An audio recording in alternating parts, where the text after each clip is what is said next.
Warning, this episode contains racist and explicit language. It was a Saturday morning. Forget the month, but it wasn't cold, it wasn't real hot. It's summer, 1990. Larry Washington is a dispatcher at Maplewood Police Department. Michael Morrison is a rookie officer. Yes, it was my first day of work, and me and the gentleman I got hired with, Jose Rodriguez, we were qualifying with our weapons. And so after we finished qualifying with our weapons, we walked to the center of town to the diner to get something to eat. Meanwhile, the phone on Larry's desk starts to ring. And there's a woman on the phone who's clearly Caucasian saying that she believes that there was a black guy impersonating a police officer in Maplewood's village. Then the woman had a bright idea. She said, "Would you like us to go out and hold him until the cops get there?" A citizen's arrest. Larry asks if she's sure about what she's seen. And she's like, "Yeah, I'm absolutely sure. I know Maplewood would never hire a black cop." And that was the tell. This guy impersonating a police officer was in exactly the same location as Mike Morrison. In fact, the man supposedly impersonating a police officer was Mike Morrison, Officer Mike Morrison. And it was only his first day on the job. As for the idea of a citizen's arrest, Mikey at the time was very into bodybuilding, and he was already a black belt. I suggested that, no, ma'am, you might not want to do that. And somewhere in that communicating with her, she must have got the idea that I was also black and terminated the phone call. Mike and Larry had both made it out of Black Newark and had crossed the border into Maplewood. They would become brothers in blue in this very white, all-American town next door. And this episode is all about their fight to survive.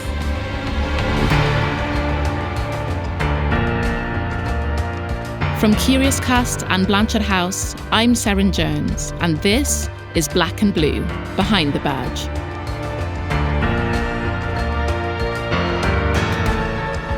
Episode 3, Sins of the Fathers.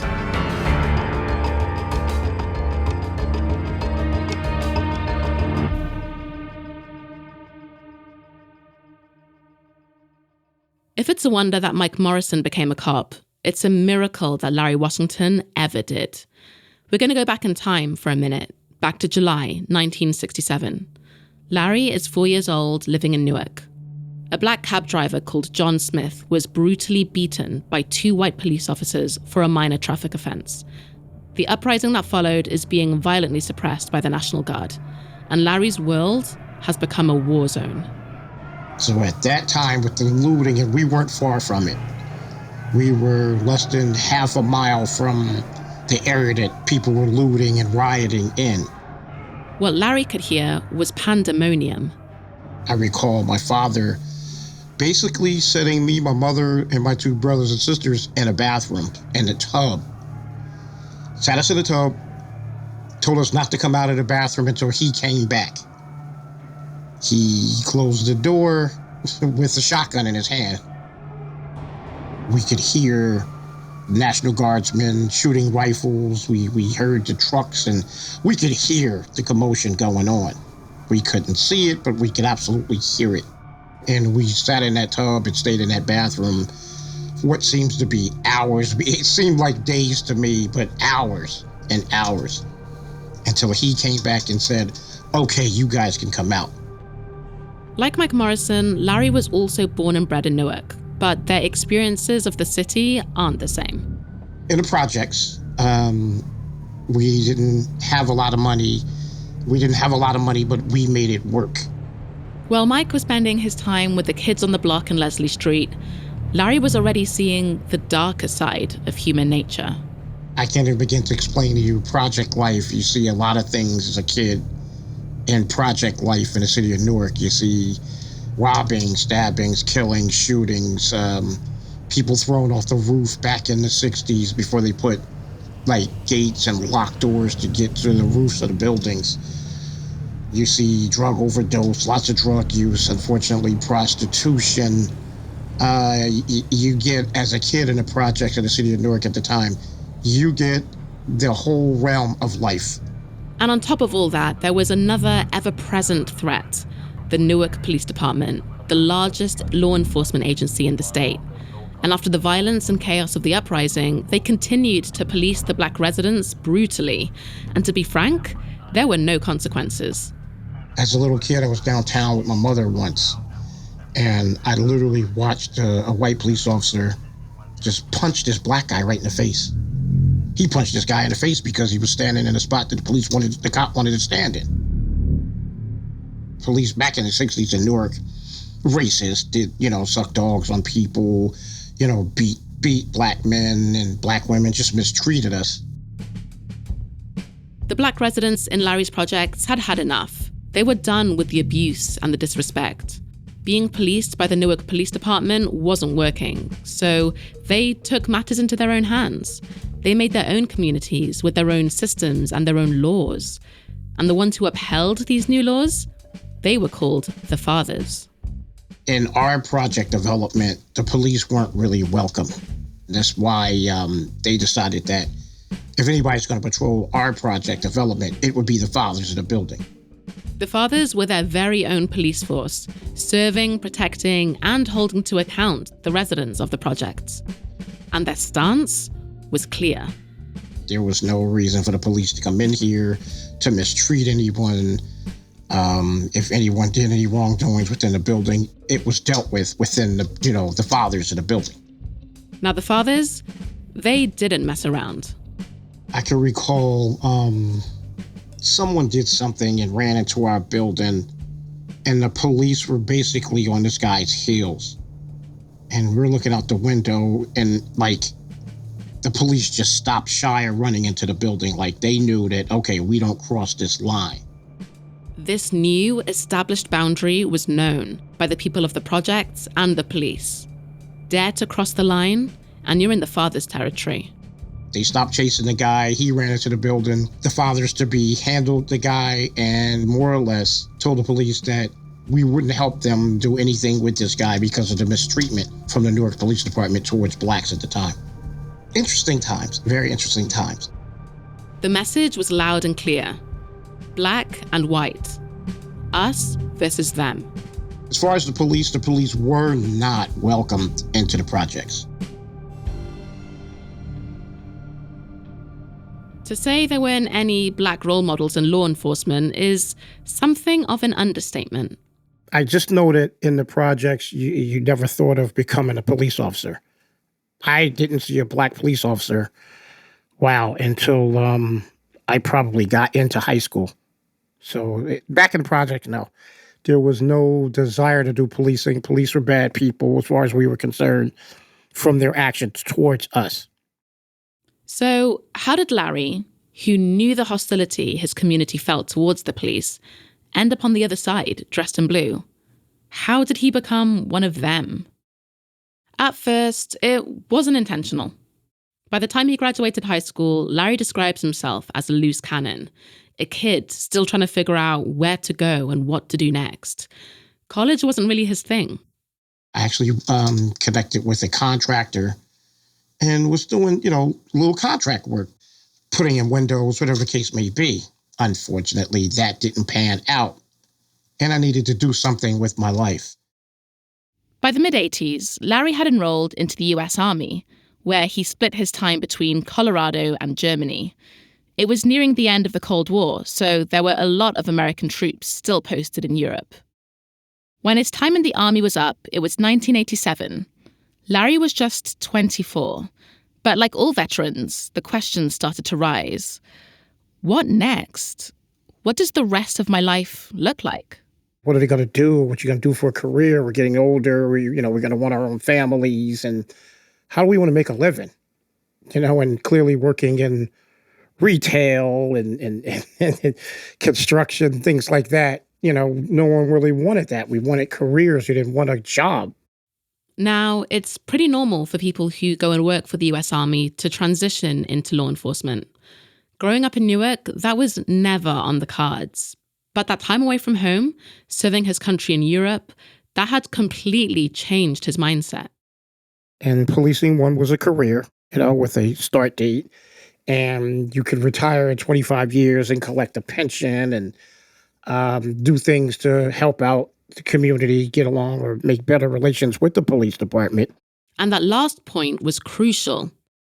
Larry felt the need to make things better between Black communities and the police. He wanted to make things right.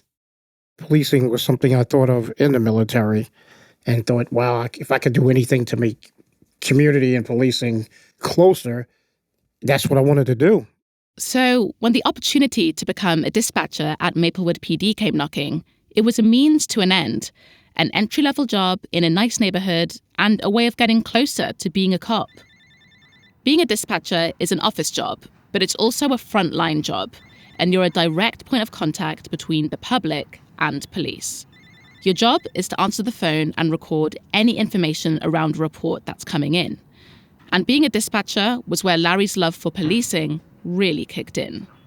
You get to know these police officers because you're basically taking information on the phones, giving out to these guys, and, they're coming in, you interact with these police officers, and oh, God, I can certainly do this for the rest of my life. Larry had made up his mind. I just knew that, once I got in as a dispatcher and listening to the everyday dealings of police officers and how they go about when they're working, I just knew I needed to be a part of that. So Larry made it his goal to eventually move on from his job as a dispatcher and become a fully fledged cop. I just felt strongly that I could make a difference out there on the streets better than I can sit behind this microphone. We're talking 1990 here. Larry and Mike were both working at Maplewood PD. Larry a dispatcher, Mike as a cop. They were the only dark-skinned men on a force of 50, policing a very white neighborhood. And the calls Larry would receive from Maplewood residents only cemented his feelings. He needed to be out on patrol. He needed to be a cop. He needed to protect his people. Everything here at the time of my dispatch was, there are Black kids here, there are Black kids there, there's a Black guy here, anything that had anything with any person of color was like, oh, they're suspicious. They're walking down the street. They're looking up driveways. They're looking in the cars. They're looking to steal something. For the few Black families at the time that really lived in the community, there was a lot of, they're playing that jungle music and it's too loud. And it was quite a problem. Police forces across the country were diversifying their workforce. American law enforcement was looking to actively recruit people from Black and brown communities for the first time. And Larry and Mike were part of this movement. After 2 years as a dispatcher, Larry achieved his ambition and became a police officer.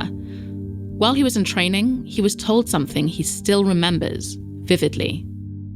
I can recall a man who spoke with us while we were in the police academy, him basically saying, you guys as police officers will have more power than the president of the United States. So we're like, what the hell? Like, what are you talking about? And basically, when you have that gun on your hip, your decision in a split second to take someone's life or not. And the president of the United States does not have that instant power.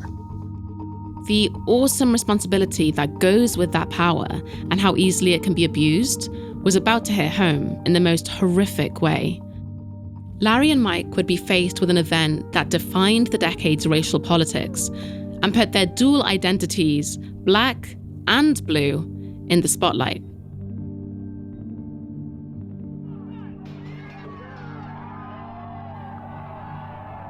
I don't want to imply that this is a miscarriage of justice. This is the way our system works. These people are angry. They have every right to be. In 1991, footage of an African-American man being methodically, brutally assaulted by 4 white LA police officers went public. The 25-year-old man was Rodney King. In the 89-second video, he received 55 baton blows and 6 kicks to his body. The attack left him with a fractured skull and damage to his internal organs.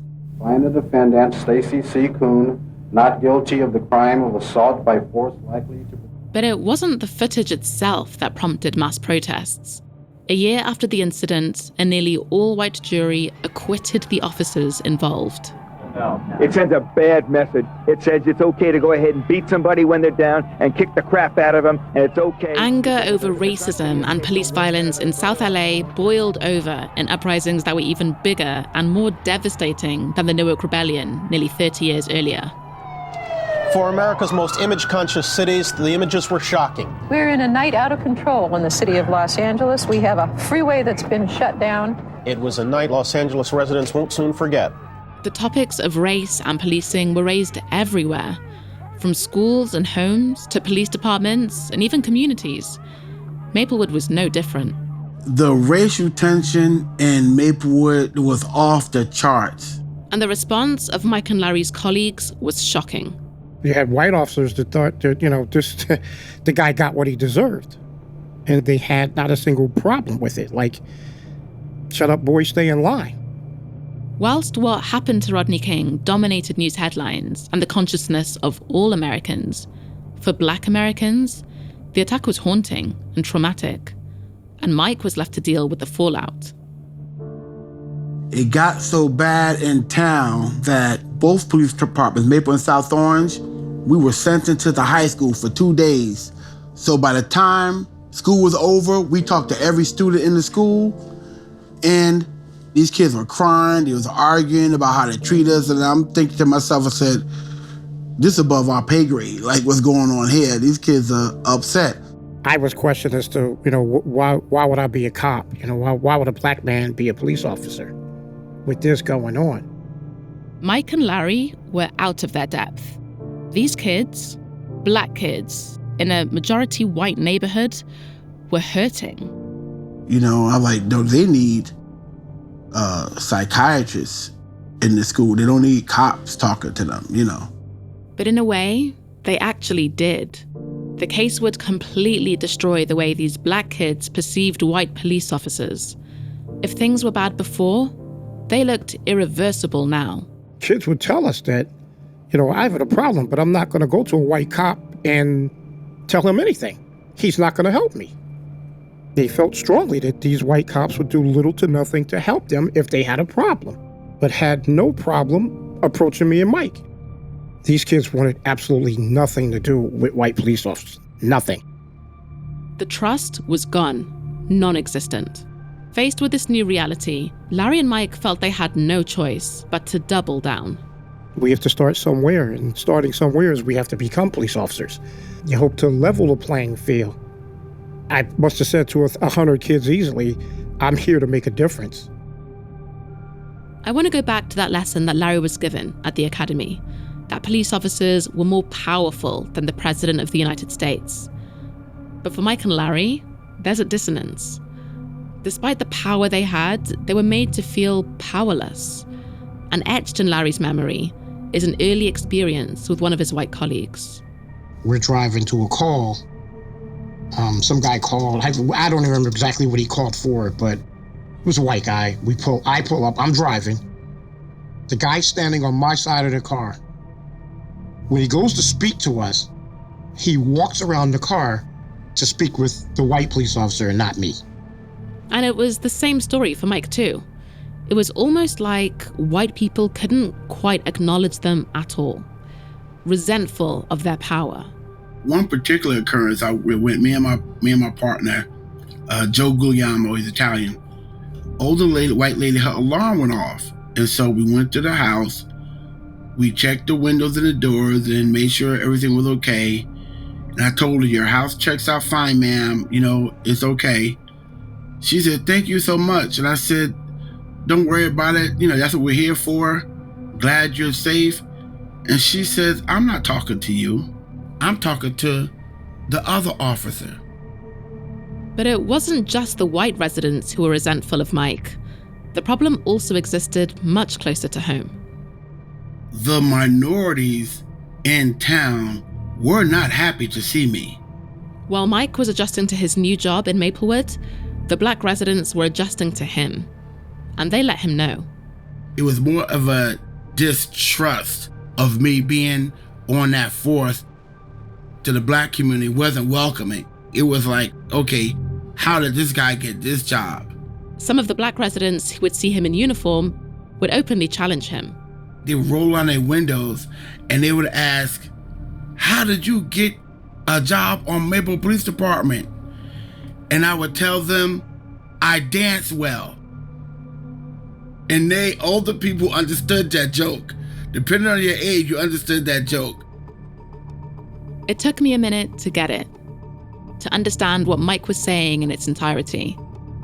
A reference to the racial trope of the shuckin' and jivin' black man, performing and pleasing for white approval and power. The heat was coming from both sides. On the one hand, the white police establishment and white residents viewed Larry and Mike as a serious challenge to their status quo. And on the other, the black community disdained their existence. But the two officers were lucky enough to find someone who would help them understand what exactly their power could be. Someone completely inspirational. That's coming up.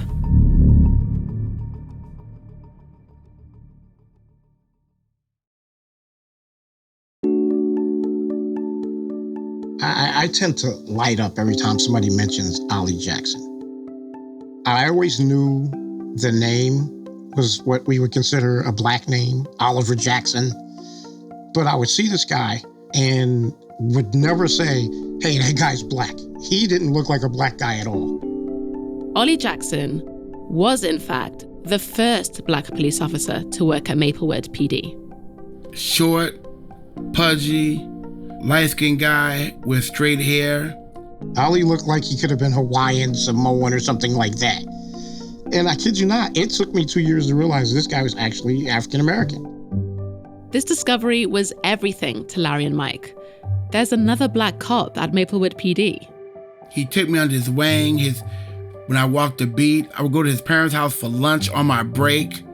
When my car broke down, Ollie let me drive his extra car for like 3 weeks. He really paved the way. We became really, really, really, really good friends outside of the police department.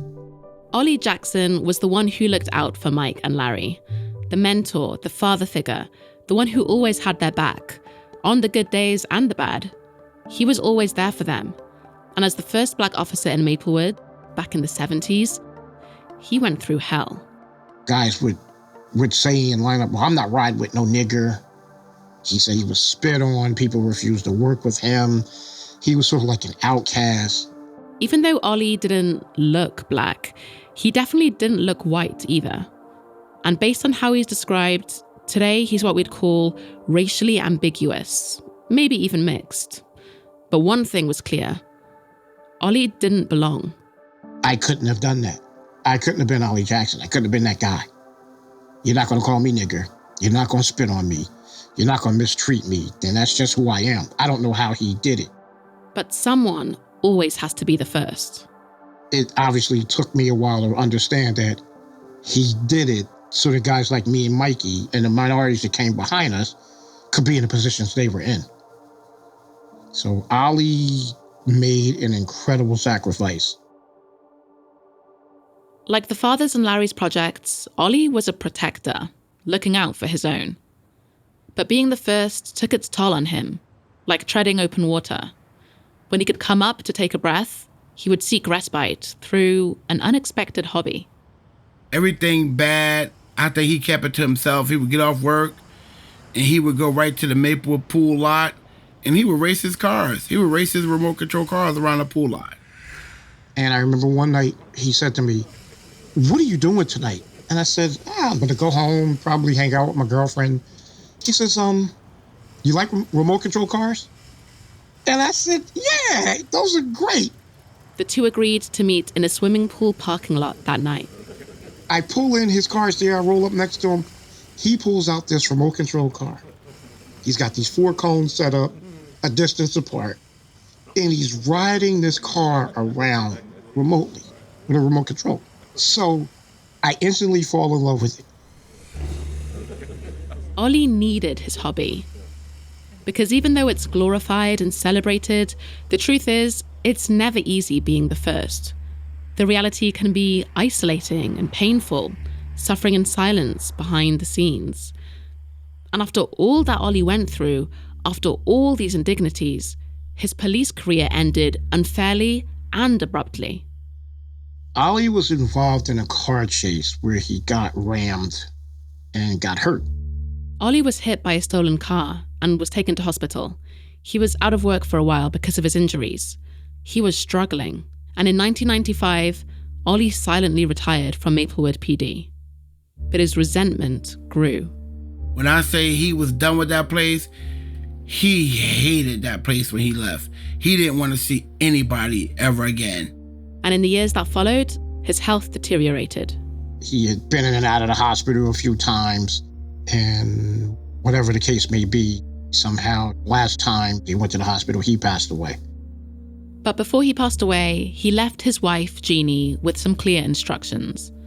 The last thing he wanted were any Maplewood police officers going through the motions of paying their respects. And basically said to her, if I die, I don't want a funeral. Those people never liked me. Those people never cared for me. I don't want them grieving or standing around as much as even eating the food that we may pay for. According to Larry, Ollie told his wife that he didn't want a traditional officer's funeral. You know the image, stars and stripes draped over the coffin, pallbearers in uniform. Ollie never felt like he was part of that brotherhood, and that decision was final. He just wanted to be cremated. He didn't want a service at all. We tried calling Jeannie Jackson multiple times for this podcast, but we never got through to her. But Larry says Ollie left Maplewood PD with nothing but bad feelings, and he died without having a proper police officer's farewell. This didn't sit well with Mike, so he called Jeannie. And I said, listen, we're going to give something for him. So I called her up, and then I called the mayor, and then I called the police department, and we put something together to honor him properly, and her with a plaque. And I had all the black police officers come out to recognize that we stand on this man's shoulders. This is why you guys are here, because of Ollie Jackson. Ollie's personal sacrifices inspired Mike and Larry to believe that a new type of policing was possible. But according to them, there was one man who felt very differently. A man Mike and Larry say was dead set on maintaining the traditional police culture and everything that it entailed. That man was Robert Cimino. Cimino, wow. That's a whole nother story.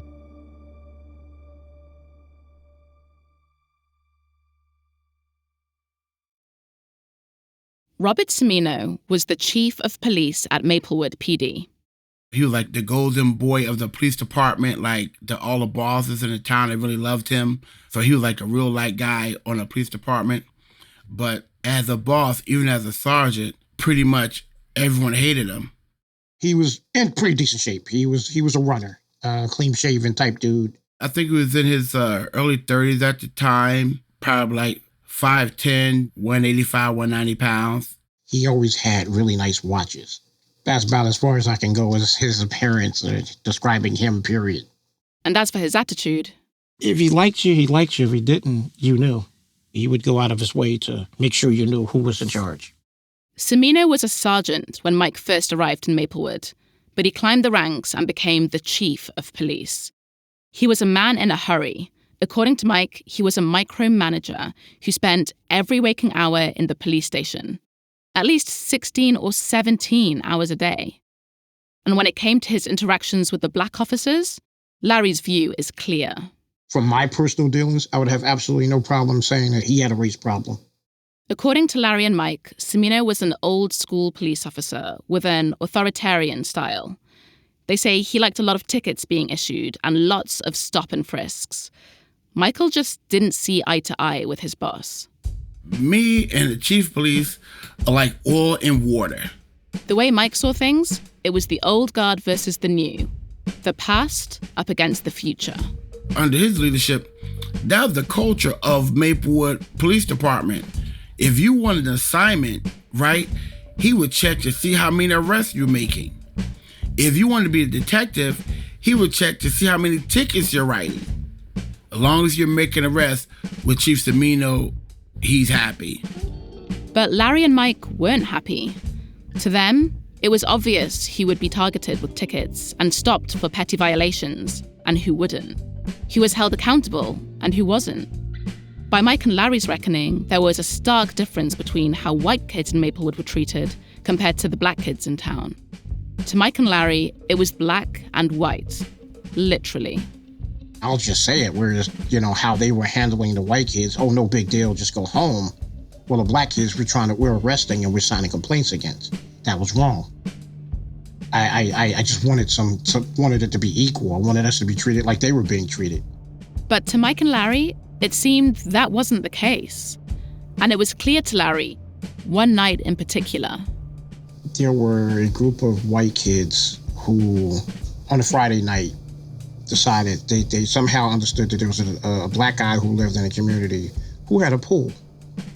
And somehow they found out that the guy had gone away on vacation.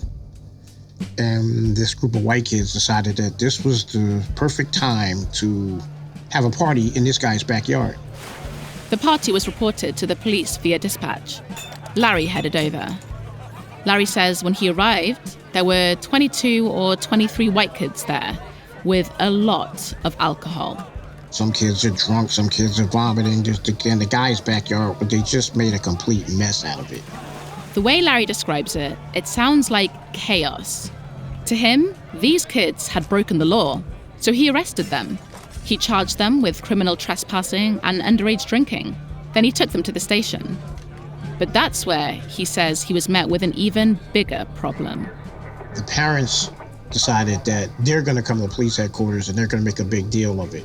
They decided to come to Maplewood and meet with Cimino one night. And Chief Cimino invited Larry to the meeting. I walk in and there's about 10, 15 parents, all white, they're sitting there. And it's sort of like a me against them type thing, and he seemed to be a part of them. That feeling of brotherhood that the blue uniforms are meant to represent, well, to Larry, that night, it was definitely not there. One lady said to me, "Where do you get off charging our kids? Who the hell do you think you are?" And just very disrespectful.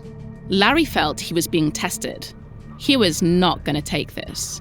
So I immediately addressed her. "Ma'am, you're not going to talk to me like that. I don't know who the hell you think you are. I'm not that guy." But there was more.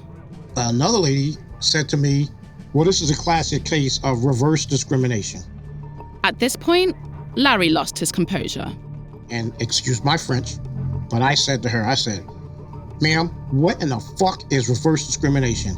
Larry saw that as meaning he was being accused of arresting these kids because they're white, that he treated them unfairly and unjustly. And as all of this was happening, he says Chief Cimino didn't say a word. Larry felt alone in his corner of the ring, fighting his own fight. And he never defended me. And a couple of days later, Larry says Cimino suggested that he adjust the charges against the kids. Larry refused.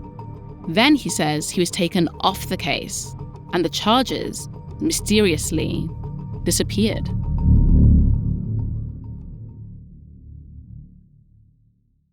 I contacted Robert Cimino to ask him about what happened. He didn't respond to my request for a comment. But to Larry, this incident illustrated all that was wrong about Cimino's administration.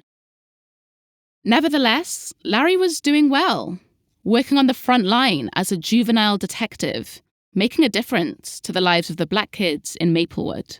I did this juvenile detective thing, and I had gotten really good at it. I was doing some things and protecting the youth, the African Americans in Maplewood like you wouldn't believe. Larry loved what he did. He was attached to his kids, a father figure to many of them, especially the young black boys. The way he saw it, the youth in Maplewood were his responsibility. But in a way, it seems Larry was too good. He was making too much of a difference. And one day, he was approached to take an exam to become a sergeant. A supervising role, a promotion, but one which would take him away from the kids. At that point, he remembered some wise words of advice Ollie Jackson, Maplewood's first black cop, had given him. And he said, sit down, Larry. I sat down, and here we go again with the fatherly advice. What Ollie said to Larry would stay with him for the rest of his career. There's more and more black kids up here now. They're going to depend on you to do the right thing. You need to always do the right thing. And you may want to sacrifice your career and put them first ahead of you like I did.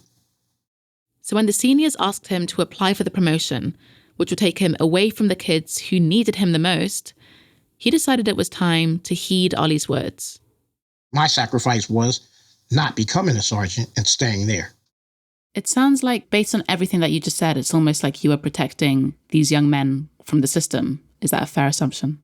That is absolutely fair to say. So then, in your opinion, from the perspective of your seniors, why do you think you were offered the job as a road sergeant? My personal opinion is they more or less wanted me out of that office. I got in touch with both Semino and Maplewood Police Department to ask for their response to these allegations. The former chief didn't respond, and the police department declined to comment. But as for Larry, he didn't leave. He stayed in Maplewood. He stayed true to his word, keeping his relationship with the youth of Maplewood, speaking with the kids, getting to know their parents, working round the clock. Larry poured his heart and soul into these kids.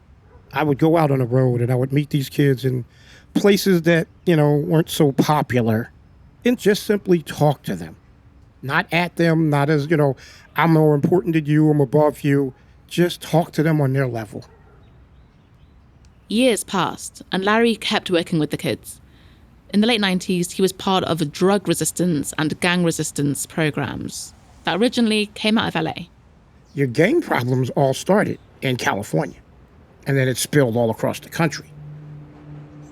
The same gang problems that Tony Henson, Mike's childhood friend from the last episode, thought would never come to New Jersey. So the programs were needed in Maplewood. And for years, Larry went into schools in the district to speak to students about being smart and staying away from crime. In fact, Larry stayed working with the youth of Maplewood up until his retirement in 2014. Even when other opportunities came up, he stayed. At one point, he was thinking of leaving Maplewood PD altogether and working for the prosecutor's office. But he couldn't abandon the kids.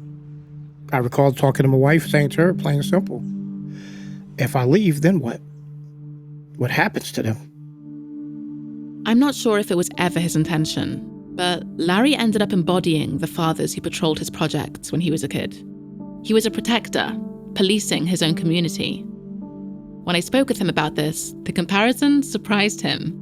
He'd never seen it like that. But he did respond. In many cases, a lot of the African-American kids didn't have fathers living in the house or, involved in their lives. And I kind of took that role, I guess. That's what it did, take them in or try to put them under my wing and protect them when I could protect them and help them and give them that kick in the butt to get their head on straight. So, wow, you pointing that out. Yeah, I guess there is a similarity there. Those hours, days, weeks, years Larry put into black kids in Maplewood, they seemed to have some real impact. I took up photography and I shoot semi-pro football, American football. And I'm at a game and I hear someone yell out, Detective Washington. And then I hear another voice yell out, Detective Washington. And I'm thinking, okay, there can't be many people who know me as Detective Washington in this world. And believe it or not, 2 of the guys or 3 of the kids on this team, now they're grown men and they still remembered me as teaching them. It was, we hugged, we embraced, because I hadn't seen these guys in years. It was touching, let's just say. So apparently I did something right. I had some impact somewhere on some of these kids. Next time on Black and Blue, a black boy reaches breaking point and snaps. I don't trust cops. I'm never gonna trust cops because of that situation. Because how can you go from shaking our hands in the hallway to body slamming us on the floor?